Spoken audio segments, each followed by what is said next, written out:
Hello all of you, कैसे हो आप सब। आई होप आप सब ठीक होंगे। तो बच्चों देखो, आज इस वीडियो में हम पढ़ने वाले हैं न्यूक्लियर केमिस्ट्री के बारे में। ठीक है, ये फर्स्ट वीडियो है हमारे पास। इस वीडियो में हम काफ़ी कुछ बेसिक्स भी कवर करेंगे और ये इस पार्ट से हमारे पास 1 या 2 क्वेश्चन आपके कंप्लीट हो जाएंगे। ठीक है, एग्जाम में। तो इस वीडियो को एंड तक जरूर देखना है, आपको अच्छे से समझा दूंगी मैं। ठीक है, तो स्टार्ट करते हैं फर्स्ट वीडियो। तो आप हेडिंग डालिए न्यूक्लियर केमिस्ट्री। जो स्टूडेंट साथ साथ में नोट्स बना रहे हैं तो बहुत अच्छी बात है। जो नोट्स नहीं बना रहे हैं उनको मैं बोलना चाहती हूँ कि साथ साथ में नोट्स बना लो। बार बार वीडियोस देखने का कोई भी बेनिफिट नहीं है, एक बार देखो, नोट्स बनाओ, दैट्स इट। ठीक है, तो देखो स्टार्ट करते हैं हम। सबसे पहले हम समझते हैं न्यूक्लियर केमिस्ट्री के बारे में। ठीक है, मैं आपको एक लाइन लिखवा देती हूँ यहाँ पे। देखो, न्यूक्लियर केमिस्ट्री क्या है? वो ब्रांच है केमिस्ट्री की, ध्यान से सुनना। न्यूक्लियर केमिस्ट्री वो ब्रांच है केमिस्ट्री की जो कि स्टडी करती है किसके बारे में? न्यूक्लियर प्रॉपर्टीज के बारे में, न्यूक्लियर रिएक्शंस के बारे में, रेडियो एक्टिविटी के बारे में। ठीक है, समझ में आ गया। यहाँ पे क्या है, हम न्यूक्लियस की बात करेंगे। देखो, हम वैसे तो हम इलेक्ट्रॉन्स की बात करते हैं कि हम इलेक्ट्रॉनिक कॉन्फ़िगरेशन कैसे निकालते हैं। ठीक है, जहाँ भी बात आती है, कहाँ किसकी बात आएगी? इलेक्ट्रॉन्स के बारे में बात आएगी, लेकिन न्यूक्लियस को कोई भी नहीं पढ़ता। तो इसी वीडियो में हम क्या पढ़ेंगे? सारा कुछ न्यूक्लियस के बारे में पढ़ेंगे। ठीक है, देखो फॉर एग्जाम्पल, हमारे पास कोई भी एटम है। सपोज हमारे पास कोई भी एटम है, एटम लेट्स से कार्बन है, नाइट्रोजन है, फ्लोरीन है, ऑक्सीजन है, पोटाशियम है, कोई भी एटम है। ठीक है, हर एटम के 2 पार्ट्स होते हैं। हर एटम के क्या होते हैं? 2 पार्ट्स होते हैं। ठीक है, इस पार्ट को हम बोलते हैं न्यूक्लियस, इस पार्ट को हम बोलते हैं न्यूक्लियस, और इस पार्ट में हमारे पास क्या है? इलेक्ट्रॉन क्या करते हैं? रिवॉल्व करते हैं। यही होते हैं ना इलेक्ट्रॉन, यहाँ पे क्या करते हैं? रिवॉल्व करते हैं, और इस पार्ट को हम क्या बोलते हैं? न्यूक्लियस। ठीक है, तो न्यूक्लियस में हमारे पास क्या होते हैं? प्रोटॉन और न्यूट्रॉन। समझ में आया? न्यूक्लियस में हमारे पास क्या होते हैं? प्रोटॉन और न्यूट्रॉन। जो प्रोटॉन होता है उसके ऊपर जो चार्ज है वो क्या होगा? Positive charge. इलेक्ट्रॉन्स के ऊपर हमारे पास चार्ज जो होता है वो क्या होगा? नेगेटिव। ठीक है, जो न्यूट्रॉन्स होते हैं, ठीक है, उसके ऊपर चार्ज हमारे पास कोई भी नहीं होता, ना तो पॉजिटिव ना ही नेगेटिव। ये क्या होते हैं हमारे पास? न्यूट्रल। ये क्या होते हैं हमारे पास? न्यूट्रल। ठीक है, अगर हम इसके मास के बारे में बात करें, ठीक है, अगर हम इसके मास के बारे में बात करें कि प्रोटॉन का मास कितना है, न्यूट्रॉन्स का मास कितना है और इलेक्ट्रॉन का मास कितना है, वो मैं आपको लिखवा देती हूँ कि आपके पास जो प्रोटॉन है उसका मास आएगा 1.00727 एटॉमिक मास यूनिट, और जो न्यूट्रॉन है उसका मास 1.00866 एटॉमिक मास यूनिट, और जो इलेक्ट्रॉन है उसका मास हमारे पास आता है लगभग 0.0005486 एटॉमिक मास यूनिट। ठीक है, ये प्रोटॉन का मास, न्यूट्रॉन का मास और इलेक्ट्रॉन का मास है हमारे पास। अब देखो, ध्यान से देखो इस चीज को कि हमारे पास जो इलेक्ट्रॉन है, जो इलेक्ट्रॉन का मास है वो सबसे ज्यादा कम है। देखो कितना, 0.000 0 आ रही है, उसके बाद हमारे पास डिजिट स्टार्ट हो रहे हैं। ठीक है, तो ये चीज है। प्रोटॉन का मास देखें तो इसका मास देखें तो लगभग हम बोल सकते हैं इसका मास भी कितना है? 1 एटॉमिक मास यूनिट, और इसका भी कितना है? 1 एटॉमिक मास यूनिट। इसका तो हम 0 ही मानेंगे। ठीक है, तो यहाँ पे अगर हम लगभग देखें, अगर इलेक्ट्रॉन्स को कंपेयर करें प्रोटॉन और न्यूट्रॉन्स के साथ, तो हमारे पास जो इलेक्ट्रॉन होता है वो 2000 यानी 2000 गुना जो इसका वेट है, जो इसका मास है, वो कम होता है प्रोटॉन और न्यूट्रॉन से। इतना हल्का होता है इलेक्ट्रॉन। ठीक है, समझ में आया? बहुत ज़्यादा हल्का होता है इलेक्ट्रॉन। तो हम ये बोल सकते हैं कि जो एटम, यानी कोई भी एटम, कार्बन, नाइट्रोजन, फ्लोरीन, कोई भी एटम है, तो जो उसका जो मास होता है वो डिपेंड किस पे करता है? इस न्यूक्लियस के ऊपर। ठीक है, वो इलेक्ट्रॉन्स के ऊपर डिपेंड नहीं करता, इतना डिपेंड नहीं करता। ठीक है, हम ऐसे नहीं बोल सकते कि इंडिपेंडेंट ही है, इतना डिपेंड नहीं करता। वो डिपेंड किसके ऊपर करता है? न्यूक्लियस। न्यूक्लियस में क्या है हमारे पास? प्रोटॉन और न्यूट्रॉन, यानी वो डिपेंड करता है प्रोटॉन के मास पे और न्यूट्रॉन्स के मास पे। ठीक है, समझ में आया? इलेक्ट्रॉन हमारे पास बहुत हल्का, बहुत ही ज़्यादा हल्का होता है। अगर हम बात करें कार्बन की, लेट्स से मैं एक एग्जाम्पल देती हूँ आपको। कार्बन, ठीक है, इसका जो कार्बन है, इसका जो एटॉमिक नंबर है कार्बन का वो कितना है? 6। यहाँ पे लिखते हैं हम एटॉमिक नंबर। ठीक है, यहाँ पे क्या होता है हमारे पास? Mass number. ये क्या होता है हमारे पास? Mass number. ये होता है हमारे पास एटॉमिक नंबर। ठीक है, ये चीज है। अब देखो atomic number is equals to, atomic number किसके बराबर होता है? प्रोटॉन्स के बराबर। अगर कोई भी हमें एटम दे दिया जाए और हमें पूछ लिया जाए कि उसमें प्रोटॉन्स कितने हैं, न्यूट्रॉन्स कितने हैं, देखो ये तो बहुत छोटी क्लासेस की बात हो गई। ठीक है, हमें सिखा दिया जाता है 7th 8th में सिखा दिया जाता है कि प्रोटॉन न्यूट्रॉन कैसे निकालते हैं। ठीक है, तो ये बेसिक चीज़ें हैं। ठीक है, आपको आती ही होगी ये। तो एटॉमिक नंबर किसके बराबर होता है हमारे पास? प्रोटॉन्स के प्रोटॉन्स के इक्वल होता है। अब एटॉमिक नंबर कितना है हमारे पास? यहाँ पे 6 है, तो हमारे पास जो प्रोटॉन होगा वो कितना होगा? 6। ठीक है, अगर एटॉमिक नंबर 6 है तो प्रोटॉन हमारे पास कितने हो गए? 6। अब ये जो मास नंबर है ना, मास नंबर ये क्या होता है? Proton plus neutron. Mass number में हमारे पास प्रोटॉन्स भी होते हैं, हमारे पास न्यूट्रॉन्स भी होते हैं। अब देखो प्रोटॉन्स तो हम एटॉमिक नंबर से निकाल लेंगे, लेकिन न्यूट्रॉन कैसे निकालें? न्यूट्रॉन निकालने के लिए हम क्या करेंगे? हमारे पास प्रोटॉन कितना आया हमारे पास? प्रोटॉन 6। अब न्यूट्रॉन हमें यहाँ से निकालना है, तो हम क्या करेंगे? न्यूट्रॉन निकालने के लिए जितना हमारे पास मास नंबर है 12, उसमें जितना भी आपके पास एटॉमिक नंबर होगा वो माइनस कर देंगे। ठीक है, तो न्यूट्रॉन हमारे पास कितना आ जाएगा? 6। यानी अगर हम इसमें देखें तो हमारे पास न्यूट्रॉन 6 आए हैं और प्रोटॉन भी कितने आए हैं? 6 आए हैं। ठीक है, न्यूट्रॉन भी 6 और प्रोटॉन भी 6 हमारे पास आए हैं। अगर मैं आपको और एग्जांपल दूं, यहाँ पे लेट से आयरन की एग्जांपल मैं देती हूँ। ठीक है, हम इसमें चलो मैं आपको बाद में बताती हूँ। यहाँ पे मैं आपको आयरन की एग्जांपल देती हूँ। अब इसमें कार्बन में हमने निकालना सीखा, ऐसे ही हम इसमें निकालना सीखते हैं। ये रब कर रही हूँ मैं। ठीक है, आप इसको एक बार उतार लीजिए। तो मैं आपको एक एग्जांपल और देती हूँ, लेट्स से सोडियम। पहले हम सोडियम के एग्जांपल समझेंगे, फिर आयरन की देखते हैं। ठीक है, यहाँ पे इसका एटॉमिक नंबर 11 होता है। ठीक है, और मास नंबर इसका होता है 23। ठीक है, तो मैंने क्या बोला है, आपके पास एटॉमिक नंबर जो होगा, जो एटॉमिक नंबर होता है वो किसके बराबर होगा? प्रोटॉन के बराबर। ठीक है, जितना एटॉमिक नंबर उतने ही प्रोटॉन्स। तो प्रोटॉन कितने हो गए हमारे पास? 11। अगर हमें कोई बोले ये क्या है हमारे पास? मास नंबर, तो इसमें क्या है? मास नंबर में प्रोटॉन प्लस न्यूट्रॉन्स होते हैं। अब न्यूट्रॉन निकालने के लिए हम क्या करेंगे? ये एटॉमिक नंबर को माइनस कर देंगे मास नंबर में से। ठीक है, जब इसमें माइनस किया हमने, कितना आ गया? 12। न्यूट्रॉन कितने आ गए हमारे पास? 12, और प्रोटॉन कितने आए हमारे पास? 11। ठीक है, अगर मैं आपको एग्जांपल दूं आयरन की, ठीक है, अगर मैं आपको एग्जांपल दूं आयरन की, तो इसमें हमने लिया 56 और 26। ठीक है, 26 क्या है हमारे पास? यहाँ पे ये आ गया एटॉमिक नंबर, 56 हमारे पास मास नंबर।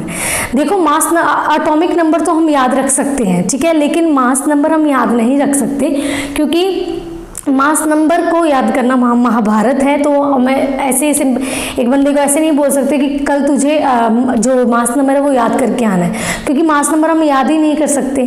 ठीक है, तो यहाँ पे क्या है हमारे पास 26 और 56 है। ठीक है, अगर ये मान लो 56 हमें ना दिया हो, मान लिया मैंने 56 नहीं दिया, मैंने बोल दिया आपको कि भाई यहाँ पे प्रोटॉन निकालो और न्यूट्रॉन निकालो, तो आप क्या करेंगे? यहाँ से प्रोटॉन तो भाई निकाल देंगे कि मैम 26 है, लेकिन हमें न्यूट्रॉन नहीं पता चलेगा। क्यों? क्योंकि हमें इसका आयरन का मास नंबर नहीं पता। ठीक है, और हम बच्चे को बोल भी नहीं सकते कि तुझे मास नंबर याद ही करना है सबके, समझ में आया?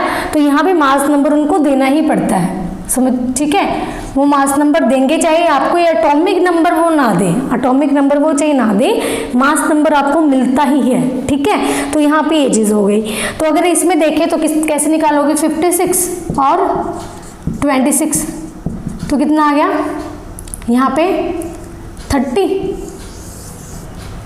हाँ 30 आ गया। ठीक है, न्यूट्रॉन्स कितने आ गए हमारे पास? 30। ठीक है, तो एक बार मैंने क्या बोला कि सपोज हमें 56 नहीं दिया, मैंने बोला कि भाई मैं न्यूट्रॉन नहीं निकाल सकती अगर हमें मास नंबर नहीं दिया होगा। तो मेरी मैडम ने क्या करा, मुझे मास नंबर दे दिया कि बोला चलो तुम न्यूट्रॉन निकाल लो। ठीक है, तो मैंने न्यूट्रॉन निकाल के उनको प्रोटॉन न्यूट्रॉन निकाल के बता दिया। अब नेक्स्ट डे फिर से हमें क्या मिला? आयरन मिला। ठीक है, आयरन मिला। ठीक है, मेरी मैम ने बोला कि ये लो आयरन, और मैंने आपको यहाँ पे दे दिया 26 एटॉमिक नंबर, इसके प्रोटॉन निकाल के दिखाओ और न्यूट्रॉन निकाल के दिखाओ। मैंने बोला कि मैं प्रोटॉन तो निकाल दूंगी, ठीक है, कल ही मैंने बताया कि मैं प्रोटॉन तो यहाँ पे निकाल दूंगी, लेकिन मैं न्यूट्रॉन नहीं निकाल सकती। क्यों? क्योंकि मुझे मास नंबर नहीं पता। तो वो बोलेंगे चलो मैं मास नंबर बता देती हूँ। तो मास नंबर उन्होंने मुझे 57 बताया। नेक्स्ट डे, पहले उन्होंने 56 बताया, नेक्स्ट डे आए वो उन्होंने 57 बता दिया।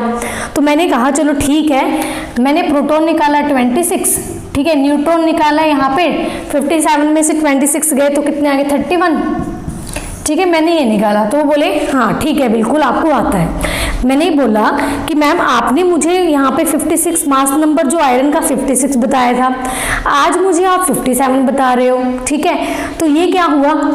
कल तो 56 बता दिए, मास कैसे एक दिन में बढ़ गया? तो यहाँ पे हम ये बोल सकते हैं कि जो कोई भी हमारे पास एटम्स होते हैं उनका मास नंबर फिक्स नहीं होता, ठीक है। यहाँ पे हमारे पास जो एटॉमिक नंबर होते हैं वो हमेशा फिक्स रहेंगे, वो कभी भी चेंज हमारे पास नहीं होते हैं, लेकिन हमारे पास जो मास नंबर है वो फिक्स नहीं होते, ठीक है। अब देखो ये 56 ये भी सही है, ये भी सही है, ठीक है। तो यहाँ पे अगर हमने यहाँ पे कैलकुलेट करा तो प्रोटॉन हमारे 26 आए और न्यूट्रॉन हमारे 30 आए, लेकिन यहाँ पे कैलकुलेट करा प्रोटॉन 26 आए, न्यूट्रॉन हमारे पास 31 आए, ठीक है। यहाँ पे क्या हुआ? प्रोटॉन की अगर काउंट देखें तो 26 यहाँ पे, 26 यहाँ पे है, लेकिन न्यूट्रॉन्स की देखो 30 है, यहाँ पे 31 है, यानी न्यूट्रॉन्स चेंज हो गए। यानी मास नंबर चेंज होने से हमारे पास न्यूट्रॉन्स का नंबर चेंज होता है, ठीक है। तो हम ये बोल सकते हैं कि मास नंबर हमारे पास फिक्स नहीं होता। अगर हमारे पास मास फिक्स नहीं होगा, ठीक है, तो हमारे पास जो न्यूट्रॉन्स हैं वो भी फिक्स नहीं होंगे। प्रोटॉन्स हमारे पास हमेशा फिक्स रहते हैं, न्यूट्रॉन्स हमारे पास फिक्स नहीं होंगे, ठीक है। तो ये दोनों क्या है? एक दूसरे के भाई भाई बोल सकते हैं, या एक दूसरे के इसको बोल दो आइसोटॉप्स बोल दो। ये क्या है? एक दूसरे के आइसोटॉप्स, ठीक है। तो आइसोटॉप्स में क्या होता है? सिर्फ मास का तो फर्क होता है। जैसे कार्बन ले लो, ठीक है, कार्बन 12 ले लो, हमारे पास है, उसका हमने क्या कर दिया? कार्बन 13, तो उसका क्या आ गया? वो उसका आइसोटॉप आ गया।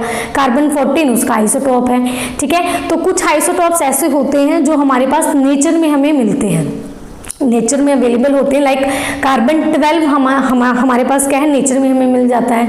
तो अभी देखो ये जैसे आयरन है 56 हमारे पास था, 57 मैंने बता दिया।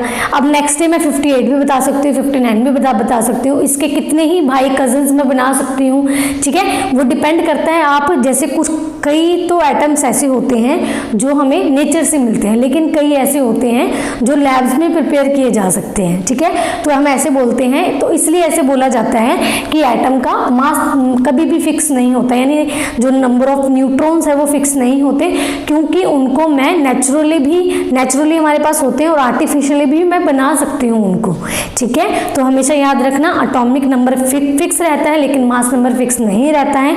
अगर मास नंबर दिया जाएगा तभी नंबर ऑफ न्यूट्रॉन्स निकलेगा, ठीक है। तो ये चीज़ हो गई। यहाँ पे हमने ये कुछ बातें करी हैं, ये आपको मैंने करवा दिया, और मैं आपको एग्जाम्पल करवा देती हूँ। अब नेक्स्ट टॉपिक जो हम स्टार्ट करेंगे वो स्टार्ट करेंगे टाइप ऑफ पार्टिकल्स, ठीक है। और एग्जाम्पल मैं करवा देती हूँ इसके साथ की, फिर हम स्टार्ट करेंगे टाइप ऑफ पार्टिकल्स, ठीक है। इसका आप स्क्रीनशॉट लेना चाहो तो ले सकते हो। तो जैसे मैंने अभी आपको बताया कि मैं आपको एग्जाम्पल्स करवाऊंगी, तो अभी हम एग्जाम्पल्स देखते हैं। लेट्स से हमारे पास कार्बन है, ये 12 कार्बन, ये कार्बन 13, कार्बन 14, ठीक है। ये हमारे पास कुछ एटम्स हैं। तो यहाँ पे अगर नंबर ऑफ प्रोटॉन्स देखें तो 6, यहाँ पे देखें 6, यहाँ पे 6। अगर नंबर ऑफ न्यूट्रॉन्स निकालने हैं तो 6 आएंगे। इसमें नंबर ऑफ न्यूट्रॉन्स निकालने हैं तो 7 आएंगे, इसमें निकालने हैं तो 8 आएंगे। मैंने बोला यहाँ पे अगर मास नंबर यहाँ पे क्या है? चेंज है, ठीक है। तो हमारे पास न्यूट्रॉन्स जो हैं वो भी क्या होंगे? हमारे पास चेंज होते रहेंगे, लेकिन जो प्रोटॉन है वो हमारे पास फिक्स रहते हैं, ठीक है। प्रोटॉन्स हमारे पास फिक्स रहते हैं। अब देखो यहाँ पे जो ये क्या है? एक दूसरे के आइसोटॉप्स हैं, ठीक है। ये क्या है? एक दूसरे के आइसोटॉप्स। समझ में आया? वैसे मोस्टली अगर हम देखें कि हमारे पास जो नेचर में कौन सा मिलता है, तो सबसे ज़्यादा हमें जो मिलता है, क्योंकि देखो हमारी बॉडी भी कार्बन की बनी हुई है, हमारी बॉडी में भी कार्बन ही कार्बन है, ठीक है। हर जगह देखिए कब वहाँ कार्बन मिलेगा आपको, तो कौन सा कार्बन सबसे ज़्यादा मिलता है, तो ये वाला कार्बन हमें देखें तो 99% हमारे पास ये कार्बन हमें मिलता है, ठीक है। तो ये वाला मिलेगा हमें 1.1% के करीब, ये ये 98 to 99% हो सकता है, ये मिलेगा 1.1%, ये भी मिलता है हमें नेचर में, ठीक है। लेकिन इसकी क्वांटिटी मैं बता दूंगी आपको, ठीक है, अभी मुझे याद नहीं है, ठीक है। तो ये 1.1% मिलता है, क्योंकि हमने पढ़ा हुआ है इसको ESR में, तो इसलिए मुझे याद रह गया ये, ठीक है। इसका मुझे याद नहीं है, मैं बता दूंगी आपको, नेक्स्ट वीडियो में बता दूंगी, ठीक है। तो 98-99% हमें इतना मिलता है। जैसे कि अगर मैं एग्जांपल दूं कि काफ़ी सारे, जैसे एक बकेट है, ठीक है, तो उसमें ये सारे, ये कार्बन भी डाल दिए, ये कार्बन भी डाल दिया, ये कार्बन भी डाल दिया, ठीक है। काफ़ी सारे बॉल्स डाल दिए कार्बन के, जिसमें ये वाला कार्बन, ये वाला कार्बन, ये वाला कार्बन है, ठीक है। सबको मिक्स कर दिया जाए और मुझे आंख बंद करके एक बॉल उठाने को बोले, यानी एक कार्बन उठाने को बोले, तो किसकी ज़्यादा प्रोबेबिलिटी है, कौन सा आएगा मेरे हाथ में, इसकी, क्योंकि इसकी क्वांटिटी तो देखो इतना ही है, ये कितना 99% है। तो हम जैसे आंख बंद करेंगे, बॉल उठाएंगे, तो इसकी ज़्यादा प्रोबेबिलिटी है कि हमारे पास ये हाथ में आए, ना कि ये, ठीक है। समझ में आ गया। तो इसकी प्रोबेबिलिटी कम होती है, इसकी प्रोबेबिलिटी ज़्यादा होती है, ठीक है। एक और एग्जांपल बता देती हूँ, like sodium 11, 23, 24, 11, number of proton 11, number of proton 11, number of neutron 23 - 11, तो कितना हो गया 12। यहाँ पे देखिए 24 - 11, तो 1, 3, 13, ठीक है। तो ये देखो चेंज हो गया, मास नंबर चेंज होने से नंबर ऑफ न्यूट्रॉन्स हमारे पास चेंज हो जाते हैं, ठीक है। लेकिन प्रोटॉन हमारे पास क्या रहते हैं, फिक्स। बस मुझे ये आपको यही बताना था, ये मैंने करवा दिया। अब आप हेडिंग डालेंगे टाइप ऑफ पार्टिकल्स, वो मैं आपको करवाती हूँ, इसको अपनी नोटबुक पे उतार लेना। अब करते हैं हम टाइप ऑफ पार्टिकल्स। ये करने के बाद हम रिलेशंस निकालना सीखेंगे, जो कि बहुत ही ज़्यादा इंपॉर्टेंट है, ठीक है। एग्जाम में आपके पूछते हैं उसको, तो इसको उतार लीजिए आप। देखिए अब हम करते हैं टाइप ऑफ पार्टिकल्स, ठीक है। तो यहाँ पे मैंने एक टेबल लिखा है, इस टेबल को आप अच्छे से अपनी नोटबुक पे उतारेंगे, ठीक है, और याद करेंगे। क्लियर है। अब देखो टाइप ऑफ पार्टिकल्स में हमारे पास कितने तरीके के पार्टिकल्स होते हैं, तो यहाँ पे मैंने लिखे हैं, वैसे 9 आएंगे यहाँ पे, वो मैं लिख दूंगी आगे। देखो यहाँ पे प्रोटॉन है, न्यूट्रॉन है, इलेक्ट्रॉन है, पॉजिट्रॉन है, अल्फा पार्टिकल है, न्यूट्रिनो है, एंटी न्यूट्रिनो है, मिजोन्स है, और 9th आएगा हमारे पास गामा रेडिएशन, ठीक है। 9th है हमारे पास यहाँ पे गामा रेडिएशन। यहाँ पे देखो प्रोटॉन है, मैंने यहाँ पे लिखा है उसका मास, सबका मास, यहाँ पे उनके चार्ज, ठीक है। अब जो प्रोटॉन है उनका ये केजी में मैंने लिखा है, इसको आप एटॉमिक मास यूनिट में मैंने आपको बता दिया था, ठीक है, वो आप कन्वर्ट करके इसमें लिख लेना। न्यूट्रॉन का मास लिखा है, इलेक्ट्रॉन्स का मास लिखा है, पॉजिट्रॉन और इलेक्ट्रॉन का जो मास होता है वो सेम होता है, तो 0.0055 यहाँ पे सेम, ठीक है। अब ये चीज़ देखो, जो इलेक्ट्रॉन है उसको हम लिखते हैं बीटा नेगेटिव से, और पॉजिट्रॉन को हम लिखते हैं बीटा पॉजिटिव से, बस ये चीज़ ध्यान में रखना, ठीक है। उनका मास सेम रहता है, ठीक है। अगर अल्फा पार्टिकल देखें, अल्फा पार्टिकल्स को हम ऐसे पहचानते हैं, ठीक है। यहाँ पे हीलियम 4 और 2 ये अल्फा पार्टिकल है। न्यूट्रिनो को हम ऐसे लिखते हैं, और एंटी न्यूट्रिनो को हम ऐसे लिखते हैं, ठीक है। मिजोन्स हमारे 3 टाइप के होते हैं, पाई पॉजिटिव, पाई नेगेटिव, पाई न्यूट्रल, ठीक है। तो ये 3 टाइप के हैं, पाई पॉजिटिव, पाई नेगेटिव, पाई न्यूट्रल। इसके बारे में मैं ना आने वाली वीडियो, जो सेकंड वीडियो होगी ना, उसमें बात करेंगे इसकी, ठीक है।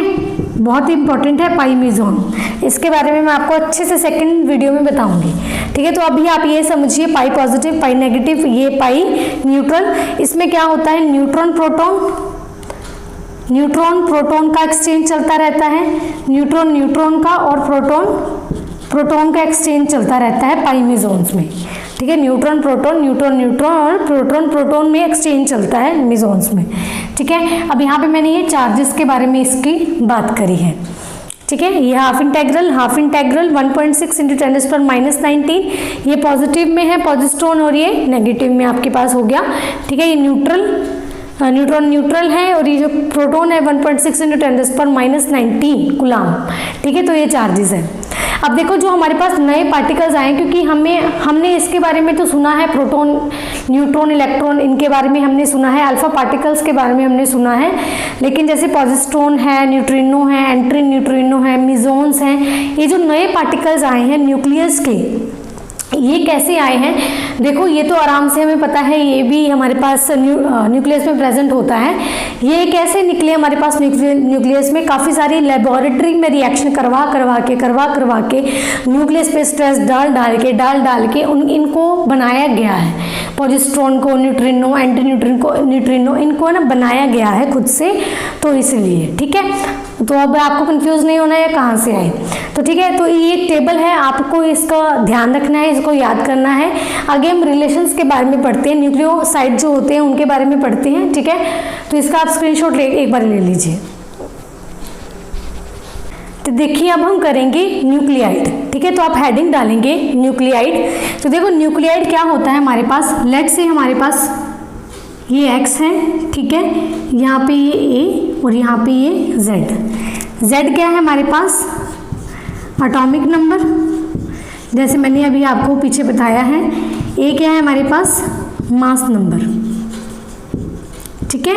एटॉमिक नंबर मतलब नंबर ऑफ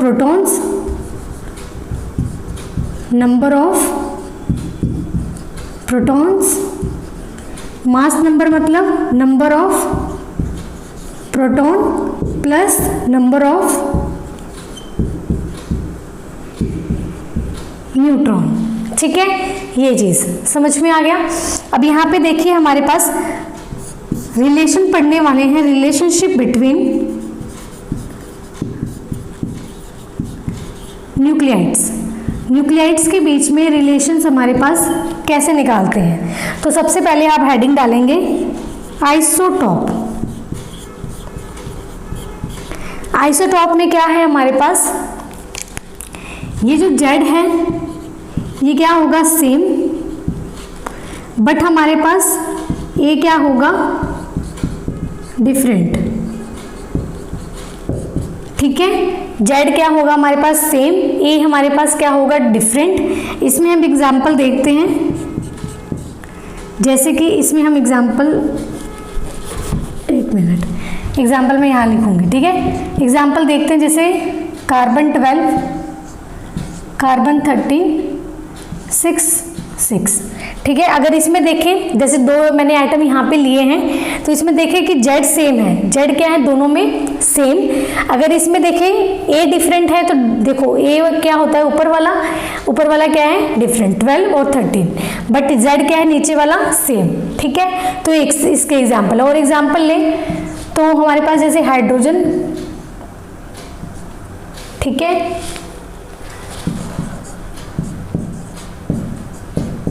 तो यहाँ पे क्या हो गया?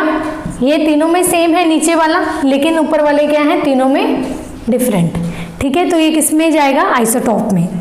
आइसोबार में, आइसोबार लिखो, यहाँ पे क्या होगा? Z डिफरेंट बट A क्या होंगे? सेम, ठीक है। Z डिफरेंट होगा बट A क्या होगा हमारे पास? सेम। इसके एग्जाम्पल जैसे सेलेनियम 76,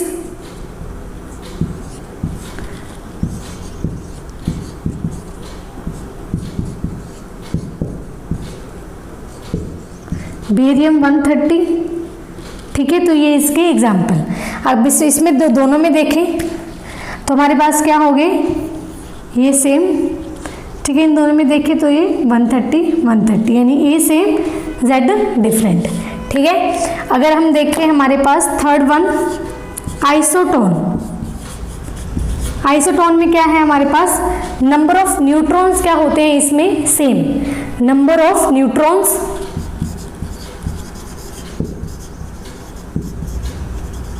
यहाँ क्या होंगे? सेम, मतलब हमारे पास जो A माइनस Z है क्योंकि हम दोनों को माइनस करते हैं तभी तो हमारे पास न्यूट्रॉन्स निकलते हैं, है ना। तो A माइनस जेड क्या होंगे हमारे पास, सेम। ठीक है, इसके एग्जाम्पल देखें तो सेलेनियम 30, 14 और फॉस्फोरस 31, 15 और सल्फर 32, 16। ठीक है, अब इसमें से हम देखो यहाँ पे 14, 30 है, 15, 31, 16, 32। अब तीनों में डिफरेंट है। अगर हमें नंबर ऑफ प्रोटॉन्स निकालने तो कैसे करेंगे, 30 माइनस 40, 13 माइनस 14 तो कितना आ गया हमारे पास, 30 में से 14 गए 6, 16। ठीक है, 31 में से 15 गए 16, 32 में से 16 गए 16। तो यहाँ पे नंबर ऑफ न्यूट्रॉन्स जो निकल के आए हैं वो कितने हैं, तीनों में 16, 16, 16, यानी तीनों में क्या हो गया हमारे पास, नंबर ऑफ न्यूट्रॉन्स क्या होंगे, सेम। ठीक है, अगर आपको नहीं दिख रहा नीचे तो देखो 30 में से 14 गए तो यहाँ पे 16 आएगा, 31 में से 15 गए तो 16 आएगा, 32 में से 16 गए 16 आएगा। मतलब जो नंबर ऑफ न्यूट्रॉन्स होते हैं वो तीनों में क्या होंगे हमारे पास, सेम। ठीक है, ये वाले एग्जाम्पल समझ में आई होगी आई होप आपको।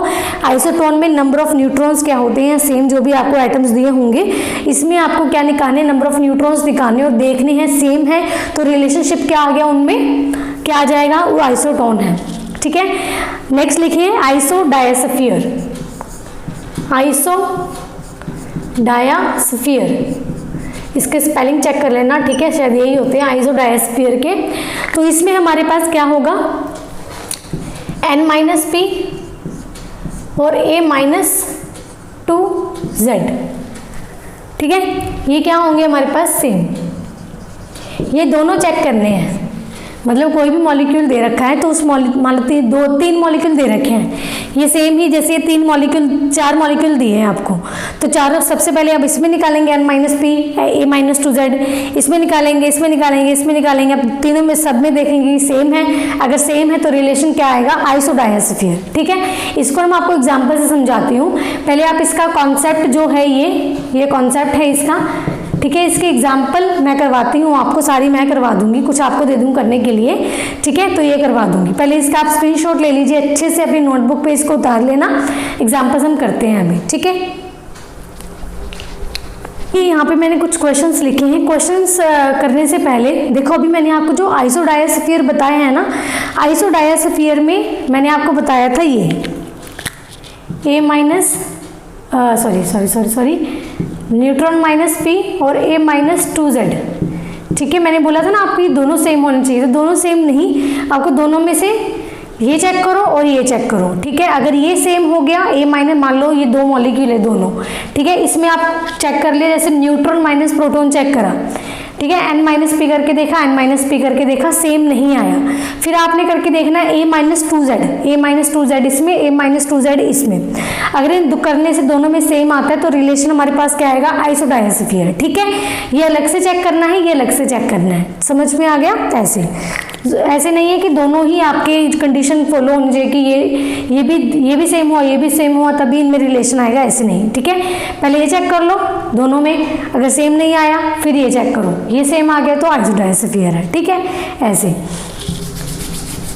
तो अगर आपने लिख लिया हो तो उसको सही कर लेना। ठीक है, अगर इसमें हम देखें तो यहाँ पे मैंने यहाँ पे लिखा है, तो यहाँ पे अगर हम देखें, यहाँ 6 है, 7 है, 8 है।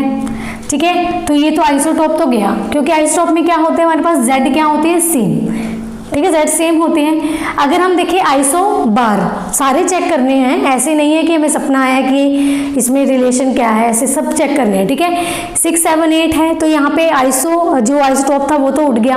अब आइसो बार में क्या होता है, आइसो बार में ये A सेम होता है, बट यहाँ पे 13, 14, 15 ये भी उठ गया। अब रह क्या गया, आइसोटोन। ठीक है, लाइन वाइज चलते हैं। आइसोटोन में क्या है, हम करते हैं कि जो नंबर ऑफ न्यूट्रॉन्स है वो क्या होते हैं, सेम। आइसोटोन में number of neutron and for neutron same, तो ये करने के लिए 13 - 6 करना पड़ेगा, तो कितना आएगा, 7। 13 - 6 7, 14 - 7 7, 15 माइनस 8 7। तो यहाँ पे क्या निकल के आ गया, इनका रिलेशन क्या निकल के आ गया, 7 है 7 है 7 है। ये नंबर ऑफ न्यूट्रॉन हमारे पास 7 है, तो रिलेशन क्या आ गया, ये आइसोटोन है, ये क्या है, आइसोटोन। ठीक है, अब इसमें देखो 6 7 8, तो आइसो बार भी गया, सॉरी आइसोटॉप भी गया। 14 15 16 तो आइसो बार भी गया। अब आइसोटोन दोबारा से चेक करेंगे, तो 14 माइनस 16 यहाँ पे 8, 15 माइनस 7 8, 16 माइनस 8 8। ठीक है, तो अब देखें तो यहाँ पे number of neutron is same, तो रिलेशन क्या आ गया, आइसोटोन। ठीक है, रिलेशन क्या आ गया, आइसोटोन। ठीक है, अब इसमें देखो 5 और 6 आइसोटॉप गया, 11 13 आइसो बार भी गया। अब आइसोटोन दोबारा से चेक कर लेते हैं, तो 11 माइनस, अगर इसमें देखें 13 माइनस 6 तो कितना आया, 12 में से 6 गए, 6 बचता है, तो इसमें 7 बचेंगे। 11 में से 5 गया, ठीक है, तो 5 इसमें बच गए 6। ठीक है, 6 यहाँ पे 6 बच रहा है, यहाँ पे 7 बच रहा है, मतलब नंबर ऑफ न्यूट्रॉन भी नहीं आएगा। ठीक है, नंबर ऑफ न्यूट्रॉन भी सेम नहीं है, तो मतलब यहाँ पे हमारे पास आइसोटोन भी नहीं है, रह क्या गया, आइसोडायस्फीयर, बस वो चेक कर लो। ठीक है, आइसोडायस्फीयर में क्या करना है, A-2Z चेक करना है, या फिर N-P चेक करना है। N-P अभी चेक करके देखा, ये N-P ही तो करा था, N-P। ठीक है, चेक करके देखा तो वो सेम नहीं आएगा। क्लियर, तो अभी A-2Z चेक करें, तो A-2Z के लिए जैसे ये है 11 माइनस 2 इंटू 5 10, तो यहाँ पे 1 आ गया। यहाँ पे देखें 13 माइनस 6 इंटू 2 12, तो यहाँ पे 1 आ गया। ठीक है, तो ये क्या है, सेम आ गया 1 1। ठीक है, तो ये क्या आ गया, रिलेशन आइसोडायस्फीयर। समझ में आ रहा है। ठीक है, कैसे कर रही हूँ, अब देखो यहाँ पे ये है, ये क्या आएगा आपका, आइसोटॉप। क्यों, क्योंकि सोडियम 11, ये 11, ये क्या है, डिफरेंट है, 11 11 है यहाँ पे, तो आइसोटॉप। ठीक है, अब इसमें देखें तो देखो 20 20 सेम है, आइसोटॉप आ गया, आइसोटॉप। समझ में आ गया इससे। ठीक है, अब ये दोनों आप होमवर्क, ये भी होमवर्क। ठीक है, ये तो कर ही लोगे, बस इसको कर लेना। ठीक है, 7th वाले को मैंने आपको 5 करवा दिए, 2 आपके लिए एज अ होमवर्क है, एक तो आप कर ही लोगे अभी, बस ये लास्ट वाला आपको सॉल्व करना है, सारा देखना है। पहले आप आइसोटॉप चेक करोगे, आइसोबार भी चेक करोगे, आइसोटोन भी चेक करोगे, आइसोडायस्फीयर भी चेक करोगे। ठीक है, सारे लाइन वाइज चेक करने हैं, ऐसे नहीं है कुछ भी चेक कर लिया वैसे भूल जाओगे फिर क्या मैंने चेक करा। तो लाइन वाइज चेक करोगे तो सारे चेक करते करते आपका एक तो रिजल्ट आएगा ही। ठीक है, तो ये 5 थे। अब देखो यहाँ से आपके रिलेशन में से आपके 101% आपके क्वेश्चन आता है। ठीक है, कई बार जैसे 2017 में आया तो 18 में नहीं आएगा, बस ऐसे अल्टरनेट चलता रहता है, लेकिन यहाँ से क्वेश्चन आपके आता ही आता है। ठीक है, नेट में भी पूछते हैं इसको, नेट में क्वेश्चन आपका यहाँ से मिलेगा ही मिलेगा। क्लियर है, तो इसको अच्छे से पढ़ लेना, फाइंड रिलेशन बिटवीन न्यूक्लियाइड्स, तो अच्छे से इसको देख लेना, अच्छे से समझ लेना। तो आज की वीडियो में सिर्फ इतना ही, जितना मैंने करवाया है पहले उतना पढ़िए। ठीक है, ज़्यादा पढ़ाऊंगी तो आप पढ़ेंगे नहीं, जितना मैंने पढ़ा दिया उतना रिवीजन करना है आपको। ठीक है, और कॉपी पे इसको उतार लेना, अच्छे से रिवाइज कर लेना।